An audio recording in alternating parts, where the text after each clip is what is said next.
Hello, I'm Forest Focus as Nottingham Forest looks to get back on track in the first of two massive home games in the Premier League, either side of the FA Cup tie against Ipswich on Monday. The Reds host Arsenal. I've written tomorrow here. That's strange. It is tomorrow. I'm having an absolute nightmare. It is tomorrow. I forgot we got a midweek game as I'm talking about it. The Reds do host Arsenal tomorrow as they aim to bounce back from the defeat to Newcastle, their third in 4 games. Joining me to discuss if they can do it, first of all, is Emily Anderson. Morning, how are you? Good morning. Very good, thank you. Yeah, good. Good to have you with us. Mikey Clarke, how are you? Yeah, really good, thanks. Sun shining. It's a nice day. Big game tomorrow. Yeah, I'm all good. Good. Your volume's pretty loud. Might need to turn you down. Well, you sounded quite loud. We'll see how we go as we go along. If anyone in the chat says Mikey is too loud, let me know. Good to have everyone with us as well. Let's get. I think we're exclusively talking about the Arsenal game. I don't think there's much else to talk about, but it's a massive game, Emily. How are you feeling about it? Perversely, I feel more confident going into this game than I did for the Fulham game and the Newcastle game. And I think it's because we're at home, we're under the lights, and I feel like it's a really good chance for us to get back to winning ways. The last time we were at the City Ground, we obviously won 7-0 against Brighton. Our away form has been dreadful, really, hasn't it, to be honest? We've lost quite a few games, but our home form's actually really good. And I had a quick look last night and surprised to see we haven't lost since November at home, and that was against Newcastle. So, the City Ground is currently a really good fortress for us. I said on the podcast the other night after the Newcastle game, the second half performance has given me that hope that the team have got some resilience, they've got some fight, and I'm really hoping that they are still angry from not getting anything from that Newcastle second half performance, and taking that anger into the Arsenal game will hopefully give them some confidence. And I guess you've got to look at our opponents as well when you think about how I'm feeling. They're not on the best form. They look like they're bottling it again in terms of their title race. They've got heaps of injuries, which I'm sure we'll talk about. And I don't think they'll be relishing the prospect of coming to the City Ground on a Wednesday night, knowing they have to win if they want any chance of getting the Premier League title this year, which is slipping further and further away from them. So feeling reasonably confident, surprisingly enough. I've adjusted Mikey's volume, so it should be all right now. Mikey, how are you feeling about it in the context of Arsenal's form as much as anything? Just let me go through a little bit of their form. Last 6 games, they've actually won 4, drawn 1, lost 1. But they obviously lost the last one to West Ham. They really laboured for Leicester. And I guess a lot of that is around injuries. No Saka, no Havertz, no Martinelli. So the whole first front three is missing. Unfortunately, Ethan Nwaneri, who's a really good young player, is available for this one. I was really hoping he wasn't, but Arteta said this morning he is. So how are you feeling about this one in the context of Arsenal as much as us? Yeah, similar to Em, I'm quite confident about it, which is strange considering the last few performances. But as Emily quite rightly points out, we've been playing really well at home and we've got a great record and we haven't been beaten since the back end of last year. And this team, when we've had a bit of a kick in, have always come back and given us something special. So Sunday was difficult. That first half was worrying. I like the way we responded in the second half. Sure, we can go on a little bit about that. But this is a whole different game, whole different ball game. The pressure is very much on them. They need to win. Draw's no good for them. They need to win. So when we go through teams, I'm going to talk through how I think we can play on that a little bit. But in terms of how I'm feeling, Forest is still in a remarkable position, I know it's been a tough couple of games, and I know we're letting in some daft goals at the moment, but essentially there are numerous teams in this league that would swap with us in a heartbeat. And the City Ground on a Wednesday night under the lights is not an appealing place to come if you're an away team. So I think the pressure's on them. I think we can all go there on Wednesday with optimism, knowing that the last time we were at home, we absolutely trounced a team. So I'm feeling positive. I think as long as we set up, as long as we do the basics well, which we didn't do in the first half on Sunday, they are ravaged by injuries. And the longer the game goes on, I think the more chance we'll have of winning. So for me, it's about how we start that football game tomorrow night. But in terms of my overall feeling, no, I'm positive. I think we can get something on Wednesday, definitely. I think if the 2 games are away from home, I'm kind of putting the Ipswich game aside because this is a Premier League game and we're talking more about the Premier League. We'll preview the Ipswich game back end of the week. But if these next 2 games are away, Emily, I would feel very worried. because we've been awful away the last 3 or 4 games, I think, 3 games certainly. Because it's at home, I've got a lot more optimism. How big a factor do you think being back at the City Ground and under the lights is for this one? I think it's huge, isn't it, actually, for us? And like you say, I think if we were going to the Emirates followed by the Etihad, you wouldn't expect us really to get anything out of it, and I'd be starting to worry. But Mikey's absolutely right. We're third in the Premier League. We're having a fantastic season, and what we've done is we've just had to reset our parameters, haven't we? Because we're clearly safe from relegation now, which was always the first port of call for Forest, and we're now pushing on, and we're looking at potentially losing out on a Champions League spot as being really disappointing, whereas actually wherever we finish in the league from now on is going to be a fantastic season when you look at the past 2 seasons in the Premier League. But yeah, I think it clearly gives us an advantage, doesn't it, being at home, because we are so good at home, and the crowd are fantastic, and night games are like no other at the City Ground. There's just something really, really special about it, and hopefully that will really push the players on. But I think all the pressure is on Arsenal. They go into the game as favourites. They're expected to win. And actually, yes, we want to win that game, but the pressure isn't on us from anyone other than our own fans and our own team to win that game. So I would suggest that all the pundits will be heavily talking about Arsenal and whether their title race is over. So I feel it gives us a huge advantage. But what we mustn't do is underestimate Arsenal, because although their dodgy form of late, they're also a wounded beast. They had an embarrassing weekend getting beaten by West Ham at home. They're going to want to put that right. And I think Arteta said as such after in his press conference that actually, that's a blip, and that they'll want to get it right, and they'll want to get back to winning ways. So they've got any chance of reaching Liverpool. So what I think we mustn't do is underestimate Arsenal, because they have world-class players that can destroy us. Morning to everyone in the live chat, by the way. Davies enjoying Mikey's shirt. Tell for people who are watching, you don't know what it is, or listening, what are you sporting today from the collection, Mikey? It's a Dutch European Championship win, and I think it's from '88. On the back it says Van Basten. If anyone remembers that goal where he volleyed it, amazing. It's actually Lindsay's shirt. I'm not going to lie, I stole it. Stole it from her this morning to put it on. But yeah, it's just giving me good memories of great times and good goals. And let's hopefully Chris Wood scores a similar one tomorrow. That'd be amazing, wouldn't it? Hopefully so. One thing we've not discussed that people have raised in the chat, I noticed yesterday quite a lot, and I see it on Twitter a lot, about our form, is this trip to Dubai, Mikey, and saying that, players were pampered, they lived it up too much out there, they've come back complacent. I know Lewis thought it was a good idea. I'll ask you first, and I'll give you my opinion. Do you think there's anything in this trip to Dubai being a factor in our downturn in form? No. You answer it. It can go. The thing is, when you go out your norm with anything, with work or with life, when you do something slightly different and it doesn't lead to immediate results, or something falls off a cliff, then it's easy to sort of pinpoint and say, why did we just train as normal? Why did we have to go away? Why did they have to live life for a few days? However, there's a lot of debate about things like winter breaks and, games come thick and fast. I think there's one team, I can't remember in the Premier League, I think it might be Ipswich, I'm not sure. They've got 5 games in 17 days. I'm not saying our running is anything like that, but, the medical staff and the coaching staff and the players themselves know better than we do. And I think this would have been in the calendar and pending for a long time. And I think the thought process behind it would be, this is the only point in the season where we can get away for a week or 10 days or however long it was. I don't think it was that long, actually. It's like 4 days or something. There we go. Some warm weather training, a bit of downtime, bit of social stuff, get the group back up and running, that one final 10, 12 game push to the back end of the season. It could work miracles. And I think Arsenal, the other season, did something similar and then went unbeaten. Didn't win the league, but they had that upturn in form. So I don't think you can attribute it directly to that. There might be some nuances where maybe a few players have kind of relaxed a little bit too much, but that's for the coaching staff and the team to manage. But I think you've got to trust the thought process behind trips, and we won't have been the only team that goes away and kind of regroups and resets.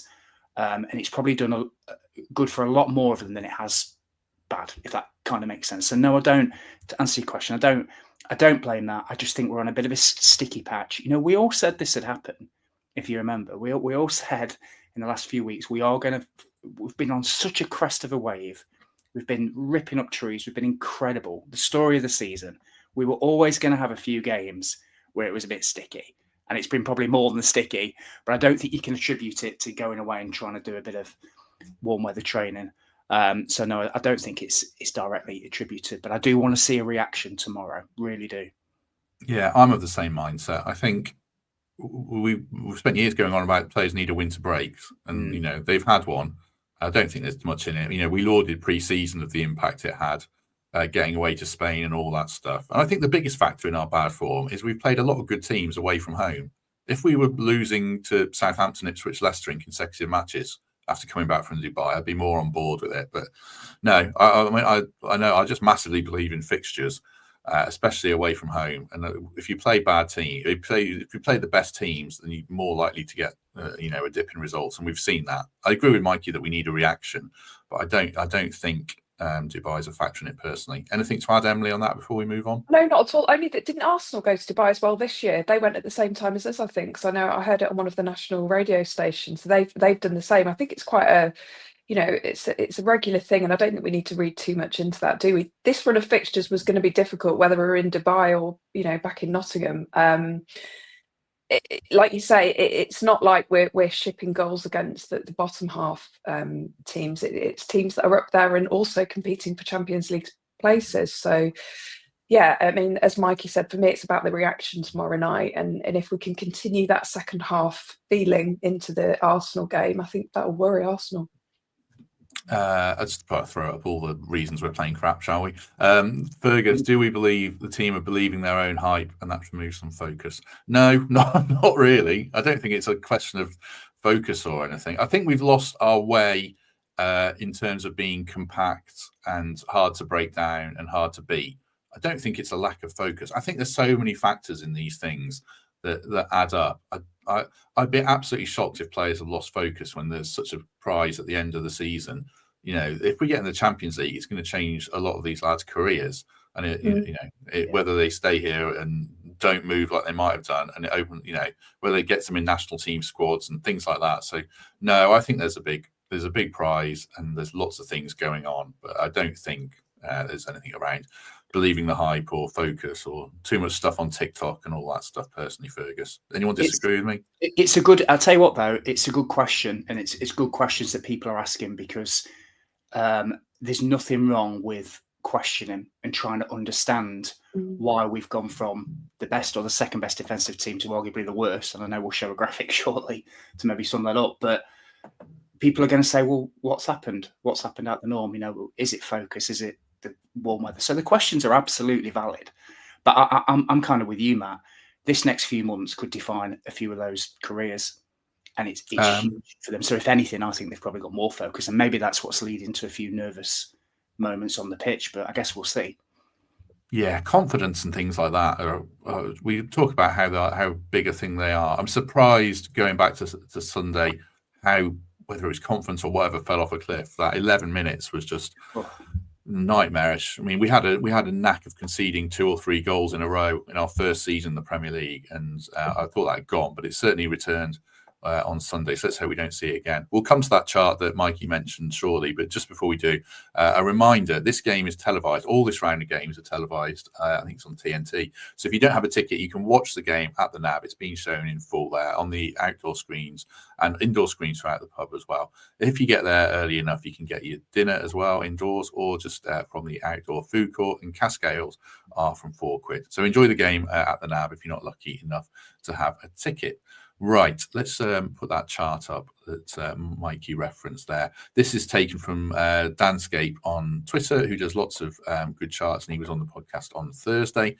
I just nicked it because I remember before we played Liverpool, Josh Williams was on as a Liverpool correspondent, who makes his living talking about Liverpool, basically. But around, he's a big XG guy and stats and all that stuff. And he was saying that we were the best defence in the league for giving up low-quality chances. We didn't give up big chances. And this chart that's on the screen for people who are listening, it illustrates it. In the last 7 games, the swing is quite prodigious in terms of how many big chances we're giving up. We're now bottom of the league in that 7-game swing. And in terms of XG over the last 6 games, I think we're in we've gone from 3rd to maybe 17th or something like that. So we've definitely lost our way defensively. Interestingly, Arsenal are 3rd bottom of this chart as well. Palace are top and Brighton are 2nd, Brentford, Everton, teams are in form, West Ham, Man City have improved, Man U have somehow got worse. But that's the general picture. I think what it illustrates, Emily, is we just need to get back to being what we were, being much more hard to beat, don't we? And getting much more compact and harder to pull apart, I think. Yeah, I mean, I'll be honest with you. A lot of these number things mean nothing to me. It's way beyond me, and I just feel like the results say everything, don't they? Because we got absolutely pummeled by Bournemouth, 5-0. Newcastle shipped 4 past us. Fulham did. So of course, it makes total sense that our defensive capabilities are somewhat lacking. I think, people talk about a lack of focus or, maybe believing the hype, but actually, do you not think this is just the pressure? This is the pressure of being a team that wasn't expected to be 3rd in the Premier League, that are now finding themselves 3rd in the Premier League, are pushing for that Champions League spot, have had to literally work their arses off for the past few months to grind out results. Ola Aina has been lauded as one of the best right backs in the country, and suddenly he's having a little bit of a dip in form and people are starting to panic. No, the lads worked so hard. That's probably why. We're just a tiny little microcosm of the pressure that it could be. Did you lose me there for a second? Very briefly, only. Don't worry. I was just saying that I think that the 11 minutes against Newcastle where we capitulated is just like a tiny little example of probably the pressure that's on those lads. And yes, we need to stop those horrible moments, but let's not overly analyze it. Let's just try and get back to those winning ways. And of course, teams are gonna, I know it's an awful thing to say, teams are gonna find out how we work. So Nuno and his squad are gonna have to adapt because, they'll be studying us more than they were because we're up there. So, we're just gonna have to find different ways to make sure that we remain defensively solid, which has been our raison d'etre, hasn't it, for the whole season? Yeah, and I think being at home makes a big difference as well. We've been away for a real tough stint of games, so hopefully, if we lose the next 2 and lose to Ipswich in the league, then I'll start worrying. But I'm not panicked at all yet. I mean, we discussed this at length yesterday. Recent performances are alarming, but there's certainly a long way to go, and full faith we'll get back to it. What should we talk about before we get to our lineups as well? There was one other point I want to. Oh yeah, we don't normally talk about the opposition much. We've got an opposition preview later, but Arsenal's attack, Mikey. We mentioned they're missing a lot of players. They've been flirting with Trossard as a false 9, Marino as a makeshift striker. Which of those systems would worry you more from our point of view when you see the lineup, or are you not worried whatever Arsenal do? I'm worried. I mean, they're the second best team in the league, even with a depleted front line. They've still got absolute quality players. Trossard on his day can win a match for you. They've got the young lad and where I can't pronounce his name. He is I can't pronounce his name, but he's a serious footballer. That lad, blimey. So he's going to go right to the top. They've got some good players in their central midfield, and I'm sure we'll talk about our midfield struggles. Is really up there, isn't it? Partey, Rice, Odegaard. Oh, crikey. I'm worried now just saying it. So they may not be at full strength. They may be missing Martinelli and Saka and Jesus and Havertz, but they've still got enough talent to pretty much beat any team in the league. So I am worried. I think they'll probably go back to Raheem Sterling. I think Moreno, making a difference coming on against Leicester with 20 minutes to go as a makeshift centre forward is very different than playing 90 minutes there at the Emirates and expecting the same sort of level of performance. And he's not a centre forward, Moreno. So I think they'll go back to Trossard as a false 9. I think Sterling will come in. And I think they'll play Waneri on the other side as well. So that's 3 players that any of them can create something on the moment. Sterling is obviously not necessarily what he was, but he's still a cracking player. And the other 2, like I said, can win a game on their own. So I am worried, which is why we need to be on it from minute 1, and we need to win our duels and make sure that crazy 10 minutes, 11 minutes at Newcastle doesn't happen. And just while I mention that 4th goal against Newcastle, oh my word, we haven't let in a goal like that for 2.5 years. It was horrific. The positioning was all over the place. It looked like the last 2 minutes of a cup final. and we were chasing it. There was no midfield. Don't know where our fullbacks were. It was a Chris Wood was playing one of them. Horrible goal to concede. We've got to stop that. So what I really liked as well is if anybody's heard Nuno's interview with Colin Fry after the game, and it's a brilliant answer. Colin said to him, "Yeah, but you must take heart and effort and conciliation or whatever for that last half an hour. The fact you scored 2 goals." And Nuno went, "No." He said, "We're going to focus on that first half." So that's what we need to concentrate on, and that is music to my ears, because there were mitigating circumstances, in my opinion, for that second half. We certainly performed better, but Newcastle, like I said in the preview last week, got their eyes on other things, and there was a bit of nervousness there, and it all led to a bit of a perfect storm. We came back in the game, but that first half is what we should be concentrating on. Defensive structure, doing the basics, closing down players, all the stuff that we're dead good at, or usually really good at. And as you were saying, Matt, get back to what we know and what we can do. And the last few times Arsenal have been down here, they haven't particularly liked it much. My mind goes back to that first season where we turned them over 1-0, and they again needed to win that game and couldn't. So we need to play on all those fears and everything we possibly can, but we need to get back to doing what we can do and stop being so open, because that doesn't suit us, not at this point in time anyway. Yeah, I think you're right. I mean, we do, with Arsenal, no matter what, they're going to be very well organised and very hard to score against. So it's going to be an incredibly tough game. We've started the last few pretty badly. I can't remember the last time we started a game well. Obviously, we scored against Newcastle, but I don't think we played well. How do you want us to go about it, Emily, in terms of aggression, intensity? Do you want us to get at them, or do you want us to sit off them and not concede early and play conservatively? What are you looking for from us tomorrow night? It's a really hard balance, isn't it? Because what really irritates me is when we start games like we did against Newcastle, not being able to get hold of the ball, passive, awkward, totally lacking in confidence, and when we do get the ball, we don't know what to do with it. I think that Arsenal will dominate possession because that's what they tend to do. But when we get the ball, we just have to be more. We need to be better with it. We need to keep hold of it. We need to think about those passes. We need to keep tight. The midfield was just totally lacking at the weekend, and I think that's where we've really got to sort it. I still think that counter-attacking is going to be our way forward, because Arsenal have lost their pace, haven't they, with their injuries? So we need to really use the pace of our wingers to beat them on the counter-attack. But what I just want us to go into that game with aggression, but that doesn't mean we need to dominate possession, but we need to be aggressive. When Elliot Anderson's on his day, I think he's kind of bottles what we want, isn't it? Pressing players, getting that ball back, winning it back.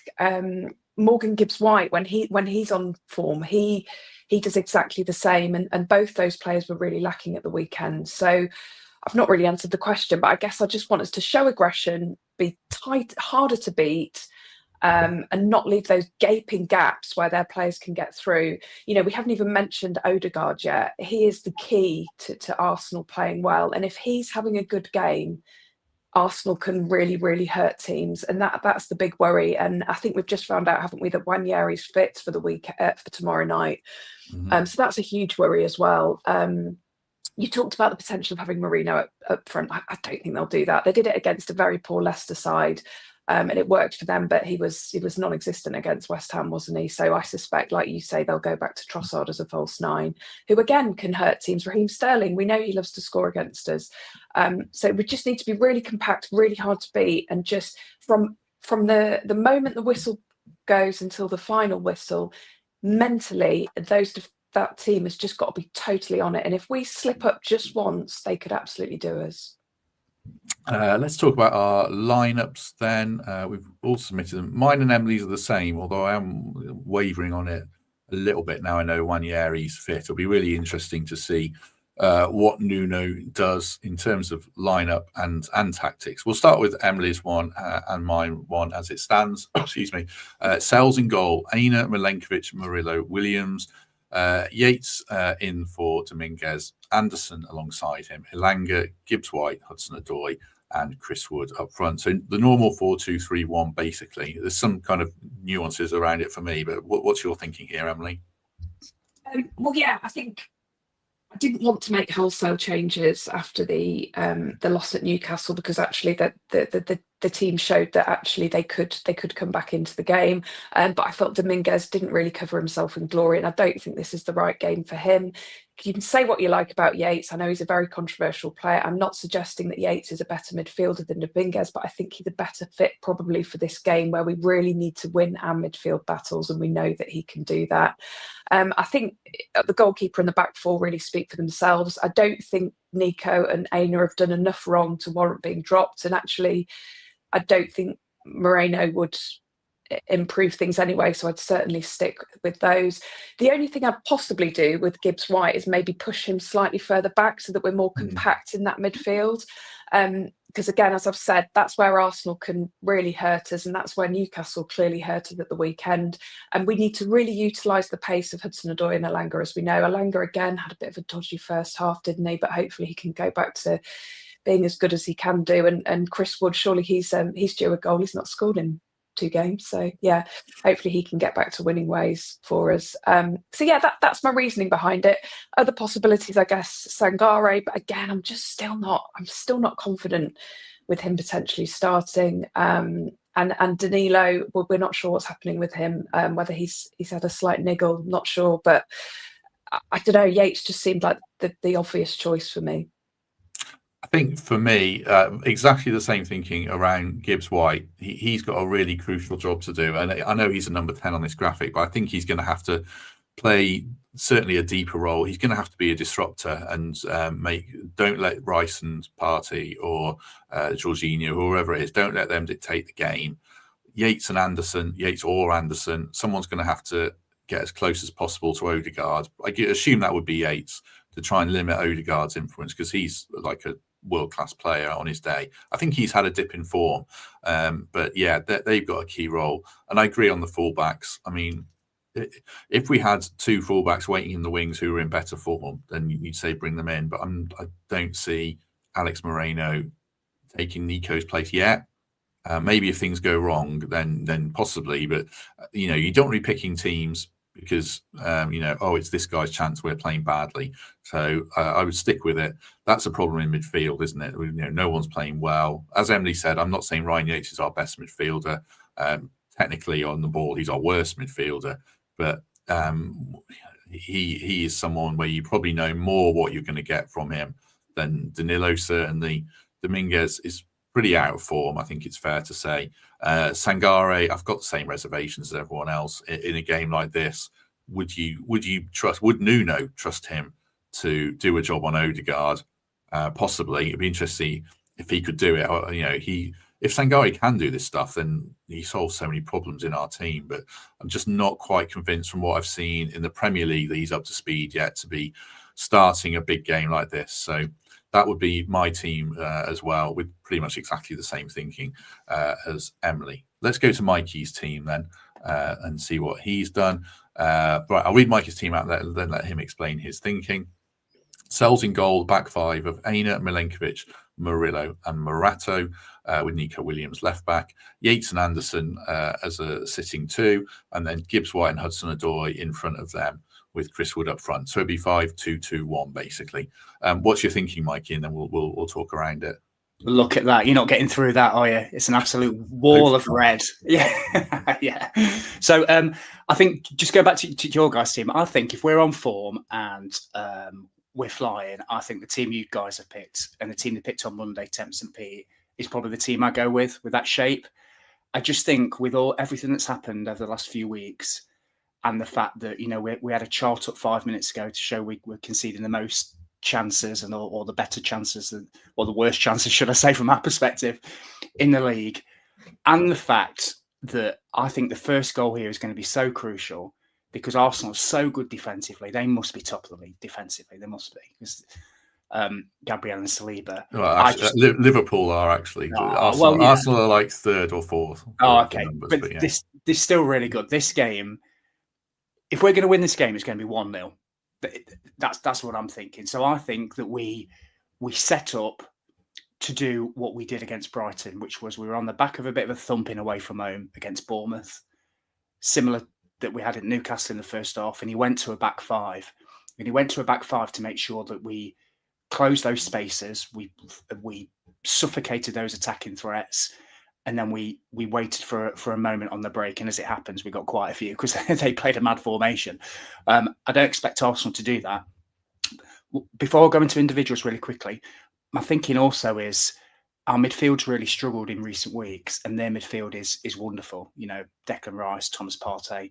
They could even invert one of their fullbacks. You know, Zinchenko played, I think he came on in midfield, which says to me that if he starts at fullback, he might go into midfield. You've then got Odegaard. You've then got a false nine dropping back. They could have 4 or 5 in there, which is why I want that box midfield of 4 to tackle it and to try and disrupt them and get around them. In terms of the personnel, I think I wouldn't make too many changes to the back five. I agree with what you guys were saying. I will bring Ryan Yates in there because I think he's the best equipped to ruffle Odegaard. I'd ask Gibbs White to drop a little bit deeper. Callum was the man of the match on Sunday, so I'd obviously play him, and Chris Wood. I would keep Alanga didn't have his best game at the weekend. I would keep him in reserve for maybe the last half an hour, see how the game's looking as they try to push. Because remember, guys, they've got to win. So they're going to keep chucking players forward. Alanga's perfect to hit him on the break. So I'm trying to think the whole game through. I think this gives us the best chance of staying in the game, being competitive, getting the crowd up, getting some tackles in, stopping and blocking those shots, frustrating Arsenal, whilst you've also got Gibbs White, Hudson-Odoi and Wood on the pitch, and Anderson, to try and create something. If it's 0-0 with half an hour to go, I think we'll win, because I think the game will become ragged, and I think we can exploit them. So the worst thing I think we can do is to go 1 or 2-0 down and just give them all the confidence that they surely need. And I just think my pragmatism's taken over. I know in previous weeks I've gone to a back 4, but I'm being really pragmatic. I think history tells you he might go to a 5 because he did it before. And I just think they've got a point to prove. And I can just see it being special. I think we'll win 1-0. I genuinely think that if we line up this way, keep it tight, get stuck in, we will get chances. The game will get stretched and we'll win it because we have, I think, more weapons than they do going, which is a crazy thing to say, but it's true. Because they're so ravaged by injury, you know, they'll stick a midfielder up front. So the longer it remains 0-0 or very tight, we've got a great chance of winning this game. So, yeah, that's what I'd go for. Keep it tight, get the players in there, get stuck in, get the crowd up, get the noise up, and let's keep it as tight as we can and try and nick it and get back to what we're bloody good at. Probably the best team in the league at doing this. I think there's 2 factors that kind of work for this team as well. One, obviously, it's more defensive and open play. We haven't really mentioned Arsenal set pieces, which are so good in the league. Having Yates in the team, in theory, at least, makes us stronger than Dominguez there, and having Morato, in theory, makes us better at defending set pieces, having the extra big central defender. So I do see merit in it and keeping it tight and then bringing Alanga on. And also, it sort of solves, in a way, the problem of having a lack of depth on the bench because you've got Alanga on to come on. The worry is it doesn't create anything, and we end up in a bit of a, we end up conceding the first goal, and then that team probably struggles. Then you probably have to bring Alanga on. So I can see merits on it. Are you wavering at all, Emily, on your selection or not? Yeah, no, I actually really like your lineup, Mikey, and you're absolutely right. That's an incredible red wall, isn't it? That you're going to have to really do some to get through. I totally agree. It makes total sense, doesn't it, when you think we got hammered by Bournemouth and then started with this basic lineup, which sort of back 5, wasn't it? My only thing is, is that a bit obvious? Is that a bit of an obvious thing for Nuno to do? And maybe possibly Arteta will expect that. But God, if he goes with this, yeah, we'll be really hard to beat. You're absolutely right. My worry is if Arsenal go 1 or 2-0 up, they're so hard to break down anyway. And then I just think, we'd really, really struggle. But yeah, I do. I like this lineup, Mikey. You are slightly making me sort of veer to this one because, yeah, the 4-3-2-1 that we know and love works when we're doing well, doesn't it? And when we're high on confidence. So I'd be happy with either, which I know is massively sitting on the fans. But yeah, I just think that it's just like Mikey said, it's so important that we don't concede early and we just keep it tight as anything. And mentally, we've got to be on our game 100%. Yeah, that's the biggest thing, isn't it? Around performance, really. Like that team sort of played at Fulham. We played a back 5 and we were rubbish. and we could have conceded a load more. But then Crystal Palace, I watched a good chunk of that game at Fulham. They played the same formation as us, and they played really well because they dropped Eze into midfield a lot deeper, so they had an extra man, and they played with a lot more aggression and intensity and more athleticism than we displayed on the day. So I think it does come down to players as much as anything. And our players were really poor at Newcastle second half, but really good. Poor first half, really good second half. So let's see what they bring. Obviously, we love talking around formations, but first and foremost, the players have got to show up on the day. Just before we come to final thoughts, thank you very much to Heavy Metal Football for sponsoring us today.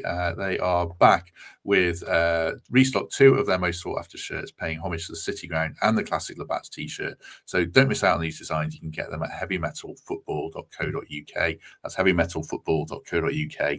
Link is in the description to secure your shirt, modelled by our own Ruby Naylor. And they've got more new stuff coming out soon, so do keep an eye out for that as well. Right. Any final thoughts on this game, Mikey, before we start wrapping up? Anything else you want to add? All I will say is there's more than one way to win a football match, right? And I'm sure, if it's a one-off game or regardless of like where we are in the table, I'm sure most people would go back 4. They're down the luck. Let's have a go at them. I just think with everything that is happening at the moment and the fact that we're really open in recent games, they've been not great. I visualize it in my head how the game's going to go, and the longer it stays tighter and the longer it stays really competitive and the tackles fly in, the more they'll get nervous and the more we'll fancy it. And I just think the worst thing we can do is be so open because we're trying to be on the front foot and be your standard home team. Go 1 or 2-0 down and then you're chasing your tail. So for the longer game, that's why my team was quite pragmatic. But honestly, some of our greatest moments since we've got promoted has been with that mindset, which is keep it tight and we'll nick something because we've got the players to do it. And I just think if we go back to that, they won't like that at all. They want us to step on them so they can just thread it through to Sterling and Nwaneri and beat us on, because we're pushing up, trying to be that archetypal home team. I just think we go back to what we're good at because we are the best team in the league at doing this, and they'll hate it. So the longer it stays like that, I think we'll nick it 1-0. And I do think if we set up like that, we'll get a result. But either way, I trust the manager, I trust the players. We will get a reaction because we always do. Let's just hope we don't have a mad 10 minutes. Let's hope they have a mad 10 minutes. But it's going to be an intriguing game because there's so much on it. It's big for us. It's absolutely huge for them. So the nervousness in the last 20 minutes might be really interesting. You might get a mad end to the game, I think. Yeah, and stay in the game if we concede first. Don't lose your heads. We'll hear more about Arsenal's mentality in the opposition preview. I'm interested to see if the knack they've had historically of they have one bad result and their season falls apart in about 2 weeks, and I wonder if that's going to happen again here or not, whether they're a different group or not. So we'll hear more about that one. As Peter says, do us a favour, hit like and hit subscribe. That'd be a big help. And Derek's in the chat. He's in Nottingham. He's going to the game. So enjoy your stadium tour as well, Derek. Enjoy the match. Enjoy the match, everyone who's going. Emily, anything from you before we wrap things up? No, I don't think so. I'm very excited now, actually. I was excited anyway, but really excited to get to the City Ground tomorrow night. It's going to be a great atmosphere. Make sure we all sing loud and proud, get your scarves out, get your banners out, and just get behind the team because I'm... It was a rallying call that's failed by bad Wi-Fi. Sorry, is that my Wi-Fi again? I was just saying, I'm glitching. Like Forest at the moment. Just get behind the team tomorrow night, no matter what, and let's hope that we can really frustrate Arsenal, like Mikey said, really annoy them, and then get them on the break and sneak a 1-0. Yep, hopefully so. Let's pretend we're 4-1 down at kickoff, as Kevin says, and Newcastle attitude. And as Steve says, fans do have a key role to play, as Emily said there. Right, one last thing from me quickly. I meant to do this the other day when Danscape was actually with us, but I forgot. He's doing a podcast, a prediction league, so I should say how we're getting on. Last 4 games, somehow we're top. Well, I know how we're top because all 5 of us predicted we'd lose to Newcastle, so that was pretty miserable. So who's doing it? Me, Pete, Temps, Mark and Paul are representing us. So thanks to Dan for organising it. I've got no idea how the point scoring works at all. We've got 6.6 points apparently. So yeah, we'll keep tabs on that as we go along in the final home stretch. We shall be back tomorrow.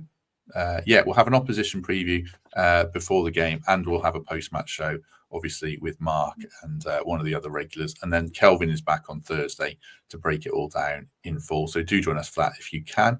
Emily, thank you very much. Thank you. Cheers. Mikey, thank you very much. Cheers, mate. Cheers, Emily. Happy birthday to Boynesy as well. A big mate of ours who's, I think it's his 40th today. It's embarrassing. Happy birthday, mate. Yeah. No, very good. Yeah, happy birthday. Happy birthday from all of us then. Right. Have a good day, everyone. Enjoy the game, and we shall see you soon.